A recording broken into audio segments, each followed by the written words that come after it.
kung kaya mong maagaw yan, kaya ring agawin ng iba yan.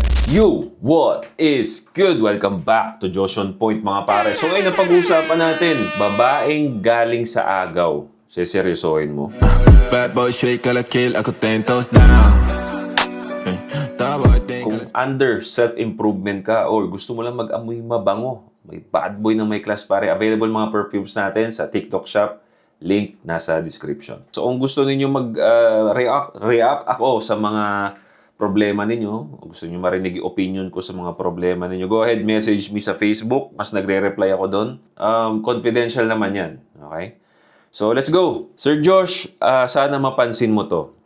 Gusto ko lang malaman if goods ba tong EA na dinedate ko. Galing kasi siya sa agaw.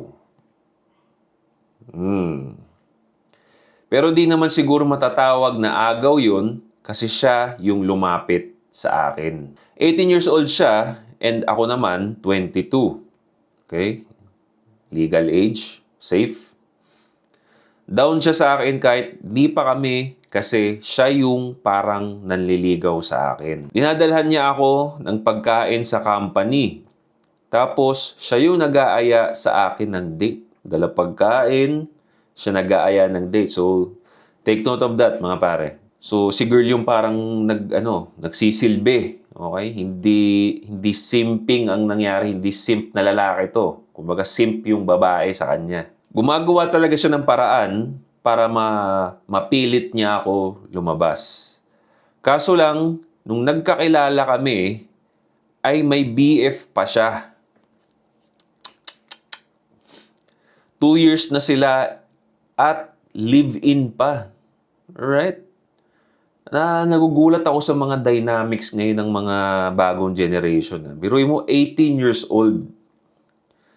Nagli-live-in na. Okay? Pinayagan ng parents to, 18, live-in na. Ang bilis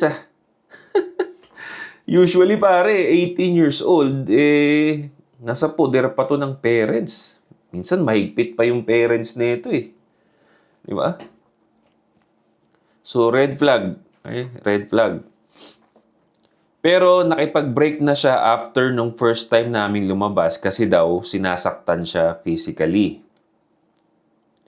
So, justified. Kasi nasaktan daw siya Matagal na daw niya gusto makipag-break doon pero ngayon lang siya nagkalakas ng loob. Di ko sure kung maniniwala ako, Baka nakipag-break lang siya dahil nakakilala ng mas malupit na lalaki. Buwat bangko Kaya medyo off pa din ako sa kanya. So gusto ko tong ganito. Okay?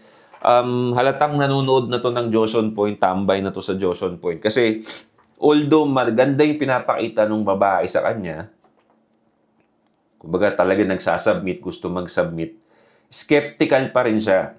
Okay? May pagdududa pa rin, which is good. Pag mga ganitong klaseng babae, galing din sa agaw, sobrang tanga mo pag magbubuhos ka na agad ng emosyon sa babae. Wala ka man lang red flag na nakita. Basta galing sa agaw, alam nyo na yung komento natin dyan. Okay? Alam nyo yung motto natin sa galing sa agaw, kung kaya mong maagaw yan, kaya ring agawin ng iba yan. Iba yun ang motto natin dyan. May kita natin mamaya, no? Pag-uusapan pa natin, lalaliman pa natin yung konsepto na yon. Okay? So, gusto ko to, mayroon kang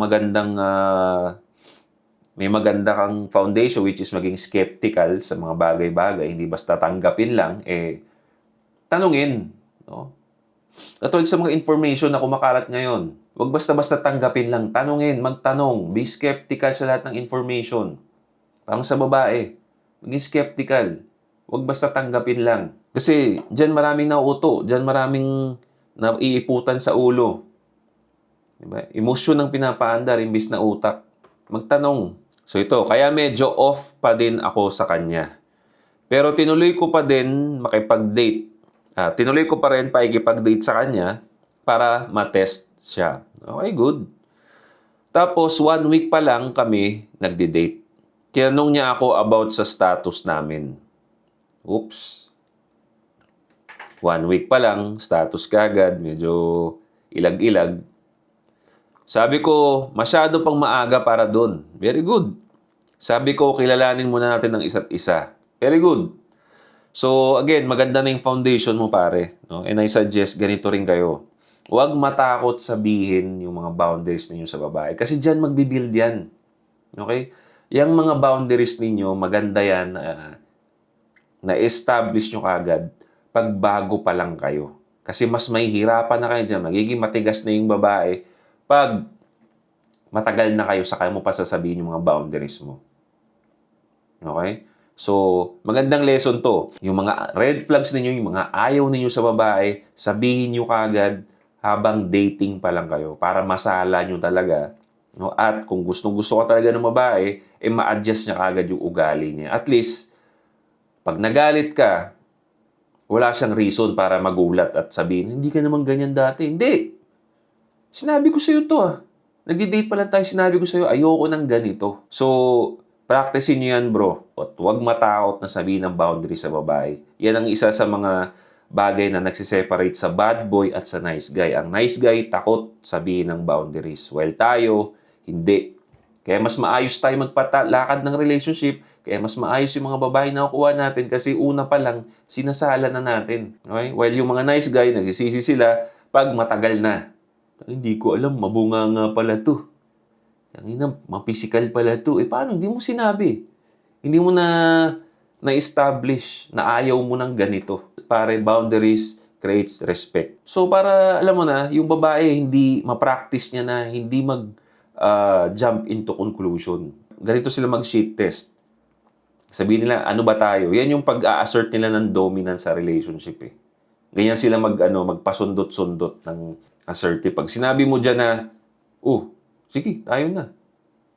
Now, sa mga past video ko nasabi ko na good sign na pagkababae na yung nagtatanong ng relationship. So, good to. Ibig sabihin yung babae willing to submit na. Gusto kanya ng ka-relationship. But, exemption to the rule, galing to sa ibang lalaki. Galing to sa agaw.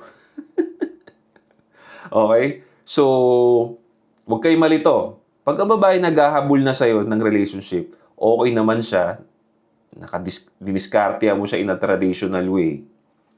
Okay, good. Pwede mong sabihin, sige. Di ba? Pero ito galing sa agaw. So, medyo sasalain mo talaga to ng maigi, bro. Kung gustong-gusto mo talaga siya, and sabihin pa natin, exemption to the rule siya kasi galing siya sa physically abusive na relationship. No? So, pwede talagang reason na umalis talaga sa relasyon na yon. But also, you can use that, no, para mas isala yung babae kasi yung mga galing sa abusive na relationship, yan din yung mga toxic na babae. Diba? Yan yung mga na ilalabas yung trauma nila doon sa kasunod, which is ito si tropa. So, mabuti na sinasala niya na to. So, yun, no? Sabi niya, after 1 week pa lang kami nagdi-date, tinatanong niya na ako about sa status namin. Sabi ko, masyado pang maaga para doon. Sabi ko, kilalanin muna natin ang isa't isa. Marami naman ako nakikitang green flag sa kanya dahil close sila ng father niya. So, may mga green flags. So, talagang mas kailangan mo tong salain. Huwag ka magpapadala sa mga good sides. Okay? Green flag is good, red flag, pero pag may mga red flag, kailangan talaga masala mo, pre. Hindi porket puro green flag yung babae, no? Tanggap lang. Okay, love ko na to. No.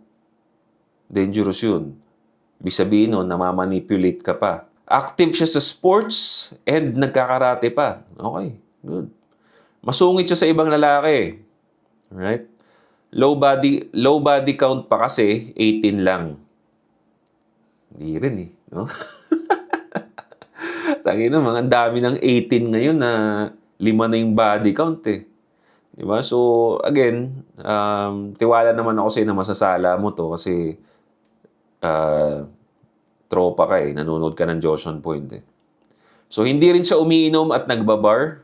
Okay, good. Kasi para sa akin, red flag yun. No? Ang gawing hobby ang pagbabar because, madaming ka-bullshit ang nangyayari dyan. Tapos, iniiwan pa niya mga friend niya pag nakikita niya ako sa kantin. So, patay na patay talaga si girl, no? So, parang patay na patay siya sa akin pero Baka kasi gusto niya lang akong gawing rebound kaya ganun siya. Skeptical si tropa, which is good. Tama to. Di pa rin sure, kaya kailangan ko ng opinion mo. Salamat. Solid supporter mo ako at nagawan mo na ng content yung isa kong message title na From Loser to Bad Boy. Ayos ikaw pala yon. Sana ma-content mo din to para malaman ko if okay lang ba yung galing sa agaw. So, doon tayo no, sa kasabihan natin. Seseryosohin mo ba yung galing sa agaw ng babae? May mga exemption to the rule tayo. Meron tayong rule pero may mga exemption to the rule. No? Kasi ito naman si girl, galing sa abusive na relationship. So may mataas ang reason na umalis talaga sa relasyon na yon at humanap ng mas okay na lalaki. Diba?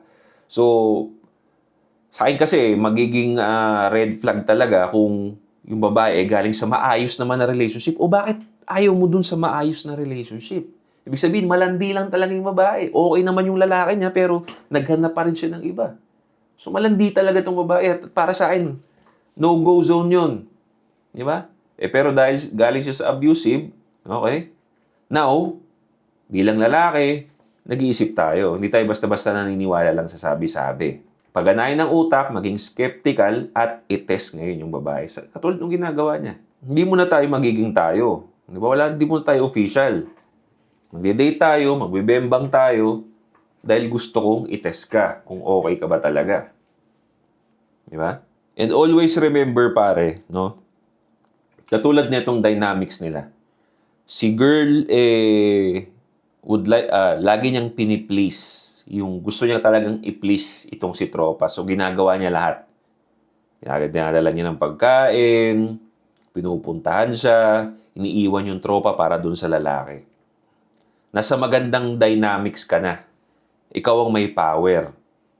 Kasi gusto kong i-please ng babae. Maganda na hindi masyadong mahulog muna sa babae. Kasi once maramdaman ng babae na ikaw na naikot ka na niya doon sa magandang pinapakita niya sa'yo, ikaw naman ngayon ang nagpapakasupot para sa kanya. Ikaw yung nagsisimping sa kanya. Kasi babae na nagsisimpi.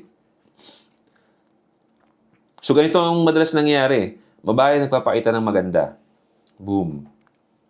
Dahil nagpapakita ng maganda yung babae, ito naman si lalaki, hindi marunong laruin yung game, nagpapakalambot, imbis na i-reciprocate lang, lumambot naman. Naging under, naging simp. Pag naramdaman ng babae, yun, boom, nagwagi siya.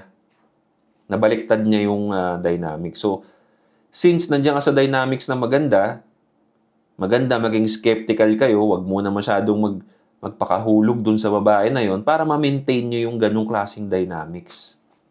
Diba? Keep pushing your boundaries. Oh, teka, relax ka lang. Sine-check pa kita eh. Diba? Masyado pa tayo maaga. So, isa rin sa mga way, no, para ma-maintain yung ganung klase ng dynamics, isipin mo saan galing yung babae. Ano bang klaseng relasyon to? Diba? Katulad nung ginagawa niya, inisip niya na galing sa agaw to. Baka gawin lang akong rebound nito. If you keep telling yourself that, hindi ka mahuhulog sa patibong eh. Hindi ka mahuhulog sa emotion. Isipin mo, teka, galing sa agaw to. One day or another, baka maagaw din sa akin to. So, teka, pigil ako ng konti. Basahin ko muna. Kasi magiging hipokrito tayo dito kung sasabihin ko na totally, wag na. Wag na! Hipokrito yun. Di ba, babae? Okay naman sa'yo, tatanggihan mo ng totally. Hindi.